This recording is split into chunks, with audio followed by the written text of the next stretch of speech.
नमस्कार, जोहार। झारखंड के इस बुलेटिन में आपका बहुत स्वागत है। मैं हूं आपके साथ विभा उपाध्याय और इस वक्त बड़ी खबर। झारखंड में प्रवासी मजदूर बड़ी चुनौती बन गए हैं सरकार के लिए। राज्य में आज नए कोरोना पॉजिटिव मरीज मिले, जिसके बाद ये संख्या बढ़ गई है। पलामू में 7, कोडरमा में 1, जमशेदपुर में 1 मरीज सामने आए हैं। राज्य में अब 9 नए कोरोना मरीज आज के दिन, और ऐसे में यह संख्या बढ़ती हुई पलामू में 7, कोडरमा में 1, जमशेदपुर में 1। झारखंड में कोरोना मरीजों की संख्या अब 190 पहुंच गई है और ज्यादातर मरीज प्रवासी मजदूर हैं। हाल के दिनों में सूरत से लौटे हैं ये सभी, और इन लोगों की लगातार जांच जारी है, जिनमें आज 9 नए कोरोना पॉजिटिव सामने आए।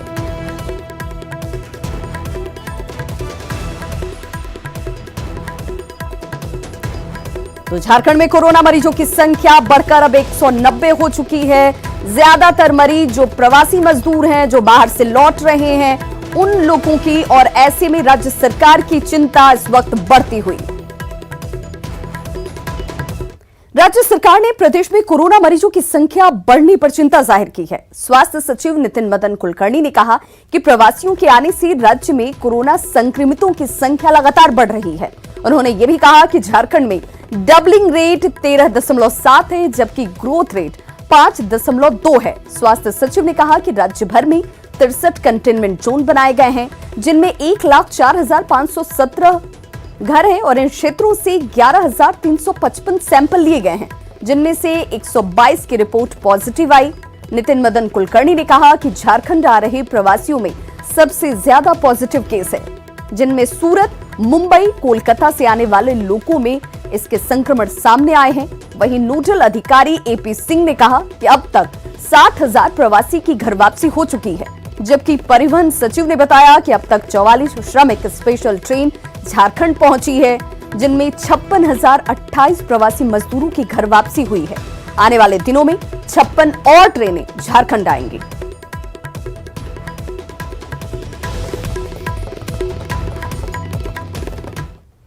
तो पलामू में कोरोना के 7 नए पॉजिटिव मरीज सामने आ चुके हैं और सभी की ट्रेवल हिस्ट्री सूरत है। सभी को पहले ही क्वारंटीन सेंटर में रखा गया था, लेकिन जब वे पॉजिटिव आए तब उन्हें अस्पताल में शिफ्ट कर दिया गया है। डीसी ने यह बताया कि किसी को घबराने की जरूरत नहीं है, क्योंकि ये यहां किसी के संपर्क में नहीं आए थे।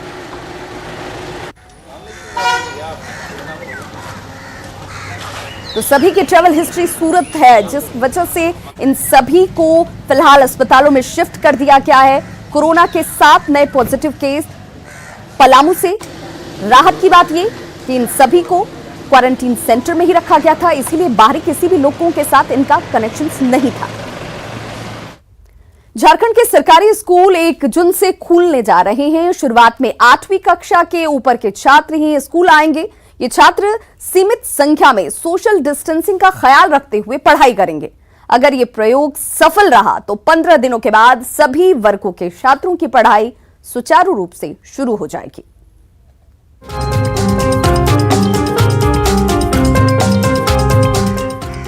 लॉकडाउन के कारण बंद सरकारी स्कूल अब धीरे धीरे खोले जाएंगे। इसके लिए प्लानिंग की जा रही है। एक प्रयोग के तहत शुरुआत में कक्षा 8 से ऊपर के छात्रों को स्कूल बुलाया जाएगा। सीमित संख्या में छात्रों को कक्षा में बिठाया जाएगा। स्कूल के अधिकारी ये सुनिश्चित करेंगे कि छात्र इस दौरान सोशल डिस्टेंसिंग का ख्याल रखें। अगर ये प्रयोग सफल रहा तो 15 दिनों बाद इसे कक्षा 8वीं के नीचे के छात्रों पर आजमाया जाएगा। सभी बच्चों को एक साथ एक दिन स्कूल नहीं बुलाया जाएगा। जिस स्कूल में ज्यादा बच्चे होंगे वहां रोल नंबर के हिसाब से छात्रों को बुलाया जाएगा। 1 जून से 8वीं, 10वीं और 12वीं के छात्रों को बुलाया जाएगा। जिस कक्षा में 40 से 50 बच्चे बैठते थे वहां 15 से ज्यादा नहीं बैठेंगे। 15 जून से कक्षा 1 से 12वीं तक की कक्षाएं नियमित चलेंगी। ट्रायल के लिए बड़े स्कूल खोले जाएंगे, जिसमें बमुश्किल से 12 से 14 हजार स्कूल होंगे, और उसमें किसी में 1 क्लास होगा, किसी में 2 क्लास होगा, किसी में 3 क्लास होगा। तो 15 दिन ट्रायल टाइप का चलेगा। बच्चों का पढ़ाई बाधित हुआ है, उसको मेकअप करने के लिए हमने 5 घंटा की जगह 7 घंटा किया है स्कूल टाइम। शनिवार को हाफ डे से फुल डे किया है। किसी तरह का जो बाधित हुआ है हम लोग मेकअप करेंगे। हालांकि शिक्षक संघ का मानना है कि सरकार के निर्देश पर स्कूल तो खुलेंगे, मगर संक्रमण के कारण जिस तरह से संसाधन स्कूलों में होने चाहिए वो है नहीं, जिससे बच्चों के साथ साथ शिक्षकों को भी परेशानी हो सकती है। शायद लगता है कि 20% स्कूल भी फुलफिल नहीं कर पा रहा है। तो वैसी स्थिति में जब छात्र गांव में हैं और उनको ये सब सारी दिक्कतें होंगी, तो विचार तो यही होना चाहिए कि विद्यालयों को जब एक साथ सारा चले तो तभी चालू करना चाहिए। कोरोना के कारण प्रदेश के 35,000 सरकारी स्कूल 17 मार्च से ही बंद हैं। इनमें पढ़ने वाले 40 लाख बच्चों की पढ़ाई वापस पटरी पर लाने के लिए शिक्षा विभाग तैयारी में जुटा है। छात्रों को शिक्षा से जोड़े रखने के लिए विकल्प के तौर पर डिजिटल शिक्षा भी चल रही है, लेकिन इससे बच्चों को ज्यादा फायदा नहीं मिल पा रहा। ऐसे में अब शर्तों के साथ स्कूल खोलने की तैयारी है। भुवन किशोर झा, न्यूज़ 18 रांची। कोरोना को लेकर सूबे का सबसे बड़ा अस्पताल रिम्स अब प्लाज्मा थेरेपी और रिसर्च की तैयारी में है। रिम्स के क्रिटिकल केयर और ब्लड बैंक ने आईसीएमआर से प्लाज्मा थेरेपी की अनुमति मांगी है और कोरोना मरीजों की डिटेल डेटा तैयार किए जा रहे हैं।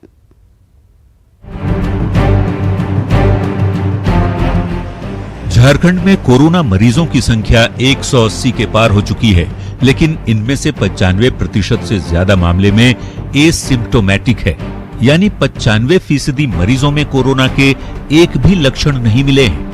ऐसे में झारखंड के सबसे बड़े अस्पताल रिम्स के डॉक्टर ये जानना चाहते हैं कि आखिर किस वजह से झारखंड के मरीजों में कोरोना के लक्षण नहीं पाए जा रहे। इसके लिए अस्पताल ने कोरोना के ट्रेंड और प्लाज्मा थेरेपी के लिए आईसीएमआर से अनुमति भी मांगी है। पूरा डाटा उनका पता के साथ और कैसे है, और छुट्टी के समय पे उनको बोला जाता है कि 14 दिन तक अगर कोई दिक्कत हो तो तुरंत अस्पताल आके रहे, और बाद में भी वो कांटेक्ट में रहे। अगर कभी कोई दिक्कत हो तो उसके हिसाब से हम लोग उनको ऑब्जर्वेशन में उनके घर पे भी रखे हुए हैं। बातचीत होती भी रहती है, कोई दिक्कत होता है तो वो आके बताते भी। उस तरह का कोई सिग्निफिकेंट दिक्कत नहीं आया है। इसके लिए तैयारियां अभी से शुरू कर दी गई हैं। रिम्स पहुंच रहे कोरोना मरीजों का एक डेटा तैयार किया जा रहा है, जिसमें उनके मलेरिया जोन में रहने, उनके इम्यून पावर, एज, जेंडर की जानकारी ली जा रही है। इस डेटा से कोरोना के चाल को समझने में आसानी होगी। जैसे हमारे पास बहुत सारे एपिडेमियोलॉजिकल डाटा हैं, जैसे किस एज में हो रहा है, किस ग्रुप में हो रहा है, कितने दिनों में ठीक हो रहा है, क्या सिम्टम आ रहा है, किस तरह के। तो ये तो एक जो हम लोग सर्वे होता है, जिसको बीमारी का स्टडी बोलते हैं, अध्ययन बोलते हैं, उस पर हमारे कुछ पेपर आएंगे। उसके लिए हमारी तैयारियां चल रही हैं। झारखंड में ज्यादातर कोरोना पॉजिटिव मरीजों की उम्र 11 से 50 साल के बीच है। ऐसे में जब पूरी दुनिया कोरोना के खिलाफ लड़ाई लड़ रही है, तो रिम्स भी उसमें अपनी भागीदारी निभाने को बेताब है। उपेंद्र कुमार, न्यूज़ 18 रांची। कोरोना काल में यात्री किराए का बाजार भाव भी उल्टा पुल्टा नजर आ रहा है। स्पेशल ट्रेन से दिल्ली से रांची पहुंचे कई यात्री आज इसी जोड़ घटाव में दिखे कि उन्होंने ट्रेन भाड़े का जितना पैसा नहीं चुकाया, उतना अब रांची से अपने घर पहुंचने का चुकाना पड़ रहा है। गुरुवार को रांची रेलवे स्टेशन के बाहर का नजारा, यात्रियों की परेशानी, ट्रैवल एजेंसियों की कमाई और प्रशासन की अनदेखी का रहा। नई दिल्ली से रांची पहुंची स्पेशल ट्रेन के यात्री अपने गंतव्यों तक पहुंचने के लिए पॉकेट में बचे खुचे पैसे का हिसाब किताब करते दिखे, क्योंकि ट्रैवल एजेंसियों ने प्रति किलोमीटर 14 रुपए के हिसाब से हर जिले के लिए रेट तय कर रखा था। हमें रांची आए हैं, हमें बहुत खुशी हो रही है, लेकिन यहाँ आने के बाद पता चला कि हमें कोई संसाधन नहीं, जो कि हमारा 450 किलोमीटर दूर है हमारा घर, पाकुड़ डिस्ट्रिक्ट। तो हम वहाँ क्या पैदल जाएं? और ये जो लगा हुआ है, ये जो फरहान ट्रैवल्स, ये बोल रहे हैं 14 रुपये पर किलोमीटर लेंगे। तो अगर इस हिसाब से जोड़ा जाए तो 12,600 रुपये हमारा भाड़ा हो रहा है। तो जितना राजधानी से यहाँ आए दिल्ली से, इतना भाड़ा हम घर जाने के लिए 450 किलोमीटर में दे रहे हैं। लेकिन यहाँ पे अभी से बहुत महंगे दे रहे हैं। बस मेरे को समझ नहीं आ रहा कौन से गाड़ी से घर जाऊँ। कितना पैसा था? सर 2000 पर पर्सन। रामगढ़ और जमशेदपुर जैसे पास के जिले तक जाने के लिए भी यात्रियों से ज्यादा पैसे वसूले गए। वहीं पाकुड़ और देवघर जैसे दूर के जिलों के यात्रियों की हालत ज्यादा बुरी दिखी। उधर ट्रैवल एजेंसी किराए को लेकर गेंद प्रशासन के पाले में डालते रहे, लिहाजा मौके पर मौजूद एसपी साहब के सामने भी अनदेखी के अलावा कोई चारा नहीं था। इसको ये DTO साहब से रेट निर्धारित किया गया, जिसमें जो है ना 14 रुपये पर किलोमीटर AC चलेगी। अगर AC नहीं चलेगी तो आपका 12 रुपये किलोमीटर चलेगा। उसमें फ्यूल और कोई चार्जेस वगैरह नहीं लगेगा। देखिए, रेट ऑथराइजेशन तो चूँकि जो भी यहाँ से फ्यूल का कॉस्ट होगा और चूँकि उधर से गाड़ी खाली आनी पड़ेगी तो उसको देखकर रेट ट्रांसपोर्ट डिपार्टमेंट ने ये किया हुआ है। तो रेट तो वहाँ से है। यहाँ जो सामने बसेस लगी है, रांची में अगर कहीं भी किसी को जाना है तो रांची नगर निगम की बस लगी हुई है। दरअसल रेलवे और जिला प्रशासन की ओर से रांची आ रहे यात्रियों के लिए कोई खास व्यवस्था नहीं थी, जिसको लेकर रांची के बाहर के यात्रियों में खासी नाराजगी देखी गई। आखिरकार ट्रेन से उतरे थके हारे 1000 से ज्यादा यात्री अपनी जेबें खाली कर अपने गंतव्य की ओर रवाना हो गए। रांची से संजय कुमार सिन्हा के साथ भुवन किशोर झा की रिपोर्ट। सरकार द्वारा प्रवासी कामगारों, छात्रों को अपने अपने गृह जिले में लाने की शुरुआत की गई, जिसका स्वागत सभी ने किया। लेकिन गोड्डा में कुछ प्रवासी मजदूर पहुंचे तो उन्हें खाने तक को नहीं कुछ मिला। प्रशासन सभी मजदूरों की जांच करने की बात कह रहा है, लेकिन मजदूरों के अनुसार उनकी जांच भी नहीं की गई। बेंगलोर से हम लोग कम से कम 30 आदमी हैं। यहाँ आने के बाद में रात में कम से कम 2 घंटा तो एंट्री करने में लग गया इन लोगों को। उसके बाद में खाना हम लोग को भी नहीं मिला। फिर सवेरे तक में भी खाना नहीं मिला। सर कुछ बहुत बोलने के बाद में कुछ थोड़ा चूड़ा मुढ़ी कुछ सत्तू ऐसे दिया। अभी तक में बोला डॉक्टर 10 बजे आएगा, 11 बजे आएगा। कृषि मंत्री बादल पत्रलेख आज श्रम मंत्रालय की तरफ से स्थापित कंट्रोल रूम पहुंचे, जहां उन्होंने कंट्रोल रूम का जायजा लिया और इस दौरान मंत्री ने कंट्रोल रूम में लोगों से बातचीत की। कृषि मंत्री ने श्रम विभाग के मेहनत की तारीफ की और वहां काम करने वाले लोगों की हौसला अफजाई भी की। कृषि मंत्री के दौरे के दौरान श्रम मंत्री सत्यानंद भोक्ता भी मौजूद रहे। तो हमने इच्छा जाहिर की, इन्होंने कहा और हमने आके देखा कि सही में जो लोग काम कर रहे हैं वो ऐसा आपदा के समय में ऐसा व्यवहार कर रहे हैं, लगता है कि उनके कोई अपने घर से बाहर हो। और उस तरह हर एक टेबल पे करीब जो लोग बैठे हुए हैं, मैक्सिमम 98% लोग इन्वॉल्व हैं। मतलब एक साथ सभी फ़ोन की घंटी बज रही है और सब लोगों को अपने अपने डिफरेंट तरीके से इमोशनली, स्ट्रेसली, जो भी हो, ये करते हुए लोगों को कन्विंस कर रहे हैं। ये ड्यूटी सिर्फ वर्क आवर नहीं है, मनोविज्ञान, लोगों के मना स्थिति से भी निपटने के लिए है। राज्य सरकार के पास अभी तक आंकड़ा जो है 10 लाख लगभग है और 24 आवर्स को भी कहीं से भी फ़ोन करता है। पूरे सबको शिकायतें सुनी जाती है और अनुपालन भी होता है। बहुत लोग अभी ट्रेन से आए हैं, श्रमिक ट्रेन स्पेशल। अब बहुत लोग सूचना नहीं मिली है, जो इंतज़ार है कब ट्रेन चलेगी। और बगल के जो राज्य हैं जैसे बंगाल, उड़ीसा, छत्तीसगढ़, बिहार, वहाँ से लोग बस से मंगवा रहे हैं। आपदा काल में गरीबों की भूख और सरकारी रोटी के बीच जंग जारी है। हालत ये है कि पेचीदा नियमों ने भूख के आगे सरकारी रोटी का पलड़ा भारी कर दिया है। सरकार तो बंदी करा दिया, हम लोग क्या खाएंगे? किसी घर है, किसी घर नहीं है, हैं? आप ही बताइए, देंगे कि नहीं देंगे? पलामू के चैनपुर प्रखंड की रहने वाली कुसुम देवी राशन से अनाज नहीं मिलने पर काफी गुस्से में हैं। कुसुम को मुख्यमंत्री का वो वादा याद आ रहा है, जिसमें बगैर राशन कार्ड वाले परिवारों को भी महीने में 10 किलो अनाज देने का भरोसा दिया गया था। लेकिन 100 घरों वाले खुराखुर्द गांव के आधे घरों को सरकारी अनाज अब तक नसीब नहीं हो सका। लिहाजा ऐसे मौसम में कालाबाजारी चरम पर है। अभी तक कार्ड नहीं बना है। अब सरकार बोले सरकार जो मिल जाएगा, बिन कार्ड वाला के भी 10 किलो पारिवारिक में मिलेगा, हर पारिवारिक के लिए, तो अभी तक नहीं मिला है कार्ड। वहीं गुमला में सफेद राशन कार्ड धारियों को भी अनाज के लिए तरसना पड़ रहा है। दरअसल सफेद राशन कार्ड वालों को सिर्फ केरोसिन तेल ही देने का नियम है, लिहाजा गुमला के नावाडी पंचायत के छोटा लूरा गांव की महिलाओं में खासा गुस्सा है। क्या बोलती है सफेद कार्ड वालों को चावल दाल नहीं है, हम लोग दे नहीं सकते। डीलर बोलता है जाते हैं तो राशन कार्ड है जिसका वही सब के लिए भर है का। कमाने वाला है नहीं, घर में सब फंस गए, कैसे हम कमा के खाएंगे। यहाँ तो काम भी बंद हो गया है, कमा के खाते थे, यहाँ पे मजदूरी करते थे, अब तो ना राशन कार्ड है ना कुछ है। इन से हम लिखित ले रहे हैं कि इनका उजला कार्ड को सरेंडर कर दे रहे हैं लोग, अभी आज कर देंगे हम लोग, और कल इन लोगों का कल तक हम लोग सारा ऑनलाइन अप्लाई कर देंगे। ऑनलाइन का अप्लाई कर देने से इन लोगों को 10 किलो का अनाज देने का तत्काल इंटाइटलमेंट हो जाएगा। पलामू और गुमला के आदिवासी बहुल इलाकों की ये तस्वीर बताने के लिए काफी है कि सरकारी नियमों के पेच आखिर किस तरह जमीन पर राहत को बेअसर कर देते हैं। इन परिवारों के कमाऊ सदस्य जहां दूसरे प्रदेशों में फंसे हैं और घर में सरकारी रोटी नियमों के मकड़जाल में। पलामू से नीलकमल और गुमला से सुशील के साथ रांची से संजय कुमार सिन्हा की रिपोर्ट। काजू बागान के लिए पूरे देश में मशहूर जामताड़ा इन दिनों भारी नुकसान से गुजर रहा है। जहां एक तरफ यहां के काजू बागानों से सरकार को अच्छा खासा राजस्व मिलता है, वहीं कोरोना बंदी की वजह से कोई भी एजेंसी अब तक इनका डाक कराने नहीं पहुंची। लिहाजा काजू के फल अब आसपास के लोगों के निशाने पर है।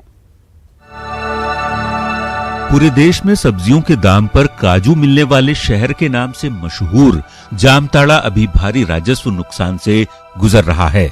मौजूदा समय में यहाँ 20,000 काजू के पेड़ हैं। हर 3 साल में काजू बागानों का डाक किया जाता है। ऐसे में इस बार बागान को 88,000 सालाना की दर से 3 साल के लिए डाक दिया गया था। 31 मार्च तक वित्तीय वर्ष 2020-21 का राजस्व जमा करना था, लेकिन जिस एजेंसी ने बागानों का डाक किया था वह पैसे जमा नहीं कर पाई। अब आनन फानन में 60,000 की सालाना दर पर बागान को पश्चिम बंगाल के एक व्यापारी को डाक कर दिया गया है। ऐसा करने में करीब 28,000 रुपए का नुकसान हुआ, जिसके लिए उपायुक्त ने सर्टिफिकेट केस करने का निर्देश दिया है। मैंने कहा है कि जो इसका डाक लिए थे उस पर सर्टिफिकेट केस करिए, क्योंकि सरकारी राजस्व की हानि के कारण उस कार्रवाई आवश्यक है। डाक में हुए नुकसान के इतर इन काजू बागानों की सुरक्षा भी एक बड़ी समस्या हो गई है। पूरे बागान में केवल 4 गार्ड की मौजूदगी की वजह से आने जाने वाले लोग आराम से काजू बागान को ही निशाना बना रहे हैं। लोग भारी मात्रा में काजू तोड़कर चपटा हो जाते हैं और प्रशासन हाथ पर हाथ धरे रह जाता है। खत्म होने जा रहा है, तब अभी सरकार का नींद टूटा है, प्रशासन का नींद टूटा है। कागजू कैसे डाक होगा? बाहर का आदमी को, यहाँ का लोकल आदमी को काजू का अगर डाक देगा तो सरकार का राजस्व में हित में लगेगा। भोर में तो बहुत लोग तोड़ के चल जाता है। जितना हम लोग आते हैं उतना तो जितना हम लोग का देखभाल करता है देखभाल कर रहा है, तो हम लोग को जितना पकड़ रहा है भगा दे रहा है उधर। जामताड़ा के नाला में बीते कई सालों से काजू बागान में प्रोसेसिंग प्लांट लगाने की मांग उठ रही है, लेकिन यह मांग अब तक पूरी नहीं हो पाई, जिसकी वजह से काफी हद तक यहाँ के काजू बर्बाद हो जाते हैं। उपायुक्त इस पर अपनी चिंता तो जाहिर करते हैं, पर अगले ही पल ये मामला ठंडे बस्ते में चला जाता है। न्यूज़ 18 के लिए जामताड़ा से आरपी सिंह की रिपोर्ट। पूर्व मंत्री और जमशेदपुर पूर्वी के विधायक सरयू राय ने पिछली सरकार पर बड़ा आरोप लगाया है। उन्होंने रघुवर सरकार पर उनकी जासूसी करवाने का आरोप लगाया। इतना ही नहीं, उन्होंने स्पेशल ब्रांच और सीआईडी का अनाधिकृत कार्यालय खोलने का भी आरोप लगाया है। इसे लेकर सरयू राय ने मुख्यमंत्री हेमंत सोरेन को पत्र लिखकर उच्च स्तरीय जांच की मांग की। मुख्यमंत्री से पहले सरयू राय ने 15 दिन पहले डीजीपी को भी इस बाबत पत्र लिखा था। मैं करीब 15 दिन पहले झारखंड के डीजीपी को पत्र के माध्यम से कई गंभीर सूचनाएं दी, और उसमें यह भी है कि हमारी जासूसी तो हो ही रही थी। इसके अलावा रांची में गोंदा थाना में जो मुख्यमंत्री निवास के नज़दीक है, वहाँ 2 सरकारी भवन को लेकर उसमें समानांतर कार्यालय चल रहा था स्पेशल ब्रांच का, या कहें कि अनधिकृत कार्यालय चल रहा था। उसमें 8 कंप्यूटर लगे थे, पुलिस के 3 डीएसपी वहाँ बहाल थे। एक व्यक्ति जो सरकारी अधिकारी नहीं है, निजी व्यक्ति है, वह व्यक्ति उसकी देखरेख कर रहा था। उसको इन्होंने गाड़ी दिया था, ड्राइवर दिया था, सिक्योरिटी दिया था। मैंने ड्राइवर, सिक्योरिटी और तीनों डीएसपी सबका नाम लिखकर मैंने भेज दिया। जमशेदपुर की उलेडी में हैवान पिता ने 3 साल की बच्ची को पीट पीट कर मौत के घाट उतार दिया। बच्ची का बस इतना कसूर था कि बच्ची ने बेड पर ही शौच कर दिया। सौतेला बाप बच्ची के इस हरकत से इतना गुस्से में आया कि मासूम को पीट पीट कर मार डाला। मामले की जानकारी पर सिटी एसपी मौके पर पहुंचे और जांच की शुरुआत कर दी। वहीं इस घटना के बाद से ही मां का रो रो कर बुरा हाल है। फिलहाल आरोपी पुलिस की गिरफ्त से बाहर है। तो ये लोगों भी सोई हुई थी, दोनों बेटी, तो ये बिछौना में टॉयलेट कर दी थी। तो उसका सोतेले पापा पहले अभी वाला जाके देखा कि तुम बिछौना में टॉयलेट का है कि बोली नहीं, बोल के इसको लात लात पेट से मारा। हम हटाने गए, मेरे को भी मार रहा, इसको भी मार रहा। जब हटाने सके हम उसी डॉक्टर पास लेके गए तो रास्ते में डेथ कर गया। अनुसंधान के अंतर्गत ये आया है कि उसको उसके सौतेले पिता, जिसका नाम सागर है, उसने लात से मार दिया है। कारण ये है कि वो अक्सर इन बच्चों के साथ मारपीट करता था। कल रात को जो अब तक के अनुसंधान में आया है कि इस बच्ची ने बिस्तर में टॉयलेट किया और डर के मारे बताया नहीं। इसी बात को लेके उसने इसको बड़ी बेरहमी से लातों से मारा। देश के कई हिस्सों में आज मौसम का मिजाज बदल गया। दिल्ली से रांची तक तेज हवा के साथ जोरदार बारिश हुई। रांची के अलावा पटना और दिल्ली में बारिश से जहां लोगों को गर्मी से निजात मिली, वहीं तेज हवा की वजह से पेड़ गिरने से लोगों को खासी परेशानी का भी सामना करना पड़ा। पटना में घरों पर भी पेड़ गिरे। तस्वीरें आपके सामने दिल्ली, पटना और रांची की। मौसम का मिजाज बदला, लोगों को गर्मी से राहत हुई, लेकिन कई जगहों पर इसी आंधी और बारिश के बीच पेड़ टूटे और बिजली गुल हो गई, यातायात प्रभावित हुए। तो न्यूज़ 18 की आपसे अपील, घर पर रहें, सुरक्षित रहें और सोशल डिस्टेंसिंग का पालन जरूर करें।